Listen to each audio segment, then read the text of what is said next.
Hi guys, and welcome back to another DrAce video, and today we're going to be playing MotoGP 22. We're here in Qatar with Gibernau on board the Movistar Honda. Now, for some reason, I was looking at my achievements the other day and realised I had 3 left for MotoGP 22, and I thought, let's complete the final 3 things I need to do as Toro Akawa goes down into turn 1 here in Qatar.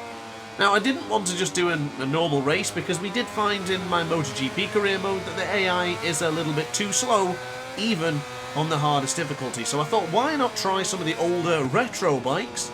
Use Gibernau, one of his first wins. I think it was his win here in 2004 when Valentino Rossi had swept his grid spot. I do believe that is correct. So I thought, why not use Gibernau on board the Honda and see if we can beat the AI. Now, the AI on this particular category of bikes with the 990cc's, it does seem that they're a little bit stronger. I do have to use power setting 1 to keep things interesting, but I'm pretty confident that this could be quite an entertaining battle. So with my last 3 achievements to do, we'll have to do Indianapolis, and I believe the other one is Chang International Circuit, which I would have to do with the MotoGP bike. But for now, we're focusing on here, starting with the back of the grid, using Gibernau here in Qatar. Now, I do love this circuit. I think it's a fantastic track. Not usually one of my favourite tracks because it doesn't have any undulation, but I like the hard braking zones. It's a fast flowing track. I very much enjoy it. I'm going to sneak up on the inside of Capirossi. Goodness me, almost pushed him off the track there. Well, kind of did.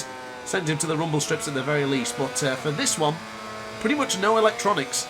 Traction control is on 1, which is effectively turned off, and anti-wheelie is also down to 1. Now, if I was using power setting through, I'd probably bump up the anti-wheelie to 2, but because we're on the lowest power setting, we don't really have enough power to really kick the front of the wheel up. So, as far as I'm concerned, we're looking pretty decent so far. 2-minute flat. We did have a start where we stopped start, of course, not the rolling start. So from the grid position, we got a 2-minute lap time. I think we can probably get a 154, 155, I would say. I guess we'll see how we get on, but we are using power setting 1 with the medium front and the medium rear.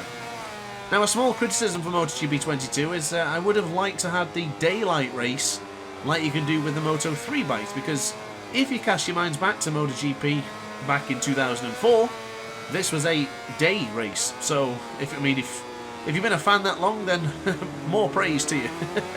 But that was a day race, and it would have been nice touch to see you can use the retro bikes with a race that wasn't in the floodlights here in Qatar. But 2 laps so far out of 6. We've still got a lot of work to do. A couple of Hondas ahead of us, and even a Yamaha and the Ducati of Troy Bayliss. Troy Bayliss looking pretty strong actually here. So now we go to the left hand side, getting really close to the number 12 there. We're going to use a lot of power, and I will confess I am having a lot of fun using this retro bike. Expect more videos of me using retro bikes very, very soon, because I'm having a blast. It feels so good to be on these sort of bikes, but it's also rather jarring as well, because I've been recording a lot of Superbike 22 today. I've done a couple more races of our career mode, so expect to see career mode part 3. Oh, massive contact with Bayliss. I'm not surprised he's miffed at that one. That was an aggressive lunge from Gibernau. Not a rider who's particularly aggressive, but put him in the hands of DrAce, and yeah, he gets a little bit desperate in some of the corners. I can see Barros, Kato, and Hayden getting away from us, so going to try and catch up to the 3 riders ahead of us. But across the line, it's a 153.901. We were a couple of tenths quicker than Tajiro Kato up there in 2nd place. So we are on the move. But yes, getting back to my point before I very quickly digressed. Done a lot of footage on Superbike 22 and balancing and bouncing between MotoGP 22, swapping to the Moto e-bikes, going back to the MotoGP bikes, onto Ride 4 for the DLC video I've done, and now to these bikes here in MotoGP 22. It is a balancing act and a half, I won't lie to you, but I'm still feeling pretty competitive, and I must confess, I really want to do a championship with these style of bikes before we conclude MotoGP 22. I don't know when MotoGP 23 is coming out. I've not heard any announcements yet.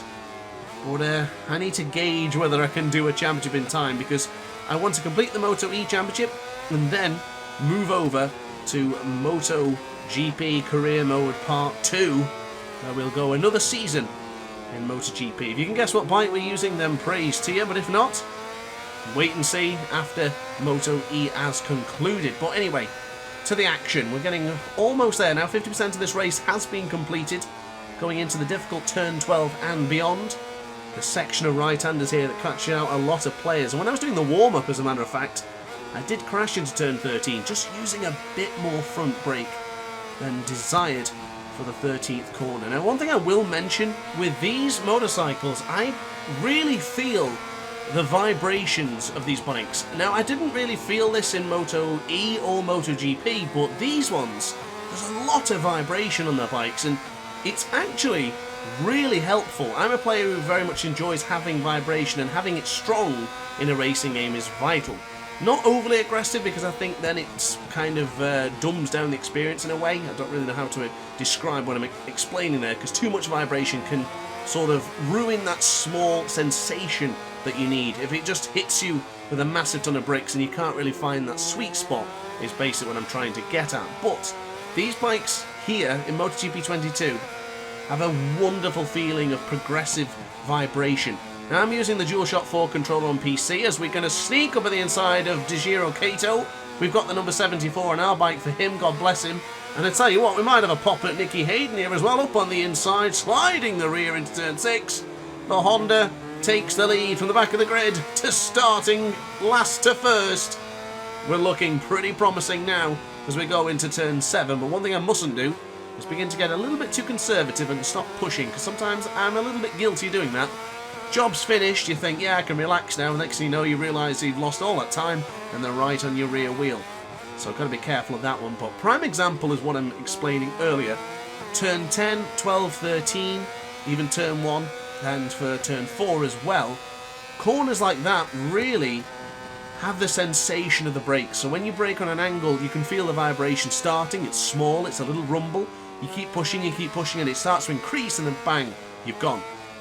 Don't really feel it as much in MotoGP class, or Moto 2 or Moto 3. It does happen, of course. But for these 990cc's, the 800s, they have an incredible sensation upon the brakes, and it might just be me, and it might just be a fact that I've not really used these bikes in a while, but I'm going to say, hand on heart, that I thoroughly enjoyed using this bike. The feeling, the speed, the braking, the rumble, everything, it just feels good, feels natural. So I'm pretty pleased to be doing this, and going into turn 1, I'm going to show you an absolutely beautiful braking zone. Going into turn 1, did downshift a little bit too early there, had a small mistake, kind of ruined the moment, but I enjoyed braking into turn 1 like that. Very strong, powerful, able to use the rear brake to effect. I'm looking forward to using more of these bikes. Let me know in the comment section down below what you want to see next regarding this era of motorcycles. Do you have something in mind that you want me to replicate or just to have fun with? Then let me know. I did mention ages ago that we would do a season 2009. We're going to do it as a championship. Let me know if you still want to see that. Of course, we are getting closer to the end of MotoGP 22. I should imagine it wouldn't be that long until we hear about 23. At least, I hope not. I'm getting very keen. And with MotoGP actually on and being live at the moment, I want to use the new bikes. I want to see the Stegosaurus wings, and I want to see everything else. But for now, I'm not going to go into too much detail about MotoGP 23 or wish lists, because that's for a separate video, and we can all have a brilliant chat about that in the near future. Maybe when the announcement trailer hits, if it happens soon or whenever, I'll do it then. So, yeah, let me know in the comment section down below. I'm keen to hear what you think regarding a championship in MotoGP 22 where we use the older bikes. Now, we have in the past used the 500cc's, which are immensely pleasurable in MotoGP games. I think they're fantastic. The difficulty of riding without the electronics as well is just an added experience, but I do think the AI struggle on that particular mode, so I'll have to bear that in mind for a championship. But for now, I quite like the competitive nature of these ones. Yes, we've been able to start from the back of the grid and win this one. Well, it's not over yet, we're on the final lap, of course. So I'll have to bear that in mind. But yeah, definitely let me know. So, on the final lap, turn 1 it is. Not quite as posh and as stylish as it was with a moment ago, but without the style points added, it's still a decent corner to make as we go into turn 2. The medium rear and front is looking quite identical at this stage of the Grand Prix, so smooth on the acceleration and pretty smooth on the brakes as well. It's a good combination, if I do say so myself. So now into turn 4, a corner that... Ooh, oh, steady! Goodness me, I thought I'd completely messed it up there by going onto the rumble strip, but I was going to mention turn 4. I will never forget turn 4 in Qatar. I remember a lot of people, myself included, complaining that the brakes lock going into turn 4. And it was like the early stages of MotoGP 22. And I think that's before we really grasped how important it was not to brake too egregious or aggressive here in MotoGP 22. And I think for that reason, MotoGP 22 is possibly my favourite MotoGP game. Simply because of the difficulty of not braking too firm and locking the brakes. Because it's so easy to do. Just a slightly bit too much brake and that's it. You can't turn, you can't move. It's the biggest thing I noticed from new players, and it's the biggest thing I noticed when I jumped onto this one, moving on from MotoGP 21. So with that in mind, I'm loving this, and there's any excuse to play MotoGP 22, I'm going to be a happy man. So into turn 15 it is. We lost a couple of tenths of a second on this one, but still a pretty solid lap times all around. Lap 3 and lap 5 had identical lap times, as a matter of fact. So not too bad. A small deviation, about 50,000 of a second on those couple of laps. But there you go, ladies and gentlemen. We are victorious. Sete Gibernau, victorious again here in Qatar.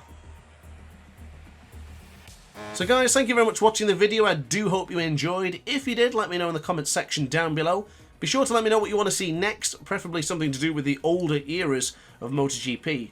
I'll definitely be making more content on this fantastic game. So yeah, upon that note, thanks for watching. See you in the next one. Don't forget to like, comment and subscribe. Consider becoming a member of the DrAce pit crew for exclusive emojis and priority comments and a few other tidbits in there as well. But guys, thanks for watching. I'll see you in the next one. Ciao for now. Oh hi, didn't quite see you there. Good to see you're still here. If this video didn't quite set your appetite, then why not watch some more DrAce content by clicking the video shown on screen now. Furthermore, if you would like to follow me on social media, you can do so now with the links down in the description. Consider subscribing so you don't miss a single DrAce video.